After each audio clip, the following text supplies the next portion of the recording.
안녕하십니까, 김종현 변호사입니다. 오늘은 후견제도에 대해서 알아보겠습니다. 요즘 고령화가 이루어지면서 성년 후견제도에 대한 관심이 많아지고 있습니다. 특히 고령으로 상환 판단 능력이 부족해진 노인분들이 사기를 당하시거나 잘못된 투자를 하는 바람에 재산 손실을 크게 보는 경우를 흔히 볼 수가 있습니다. 부모님이 나이가 드셔서 제대로 의사를 결정할 능력이 부족해지시거나 또는 의사를 결정할 능력이 부족해질 염려가 있다고 판단되는 경우에 재산을 어떻게 관리해 드려야 될 것인지에 대해서 자녀들이 걱정하는 경우가 많이 있습니다. 과거에는 성년에 이른 사람이 의사를 제대로 결정할 능력이 없거나 미약한 경우에 법원으로부터 금치산 선고를 받거나 한정치산 선고를 받는 경우가 있었습니다.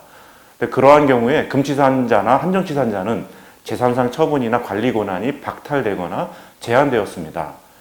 그렇게 금치산 선고를 받거나 한정치산 선고를 하는 기존의 제도의 경우에는 금치산자나 한정치산자로 하여금 재산을 처분할 수 없도록 하는 소극적인 역할에만 머물러 있었습니다. 또 금치산자나 한정치산 제도를 악용하는 사람이 있더라도 그것을 제대로 감독하거나 제재할 장치가 제대로 마련되어 있지 않았었습니다. 또한 그 한정치산자나 금치산 선고를 받은 사람의 가족관계 등록부에 그 사실이 기재되기 때문에 그 무능력자라는 사실이 대외적으로 드러나서 그런 선고를 받는 것을 매우 꺼려하는 분위기가 있었습니다. 따라서 한정치산 제도나 금치산 제도는 잘 이용이 되지가 않았었습니다. 그러나 의사결정 능력이나 재산관리 능력이 부족한 성인에 대해서 전반적으로 관리해줄 보호가 필요하다는 인식이 있었기 때문에 2013년부터 민법에 후견인 제도가 도입되었고 현재 시행되고 있습니다. 먼저 후견 제도가 무엇인지 간단히 말씀을 좀 드려보겠습니다. 후견 제도는 친권에 의해서 보호를 받지 못하는 미성년자나 또는 장애, 질병, 노령 등으로 인해서 사무관리 능력에 도움이 필요한 성인을 보호하고 지원하기 위한 민법상의 제도입니다.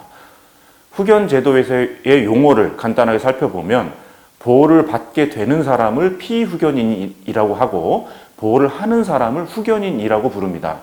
또한 후견인이 피후견인을 잘 보호하고 있는지 감독하는 사람을 후견 감독인이라고 부릅니다. 그리고 보호의 대상이 되는 사무를 후견 사무라고 부릅니다. 후견 사무는 후견인이 하는 사무를 말하는데요. 후견인이 사무를 수행할 때에 권한 남용을 방지하기 위해서 가정법원이나 후견 감독인이 후견인의 사무를 감독하고 있습니다. 민법상 후견 제도에는 크게 미성년 후견 제도랑 성년 후견 제도가 있습니다. 먼저 미성년 후견 제도에 대해서 간단하게 설명드리겠습니다. 미성년자의 경우에는 친권자가 대리권을 가지고 미성년자를 보호하고 있습니다. 따라서 미성년자는 친권자의 동의 없이 법률행위를 할 수가 없고 친권자의 동의 없이 한 경우에는 그 법률행위를 취소할 수 있습니다. 그런데 미성년자에게 친권자가 없거나 친권자가 있더라도 친권이 상실되거나 정지되거나 일부 제한되거나 재산 대리권이 상실 선고를 받거나 또는 재산 대리권이 친권자의 사퇴 등으로 인해서 친부모가 친권의 전부나 일부를 행사할 수 없는 경우가 발생할 수 있습니다. 그러한 경우에 가정법원이 미성년자를 위한 후견인을 지정하고 있고 그렇게 미성년자를 위해서 후견인을 지정하는 제도를 미성년 후견 제도라고 합니다. 미성년자에 대한 친권이 상실되거나 제한되는 경우는 별로 많지가 않기 때문에 미성년 후견 제도가 적용되는 경우는 그렇게 많이 볼 수는 없습니다. 반면 요새는 성년 후견의 문제가 많이 발생하고 있습니다. 따라서 지금부터는 미성년 후견 제도보다는 성년 후견 제도에 대해서 좀 더 자세히 설명을 드리도록 하겠습니다.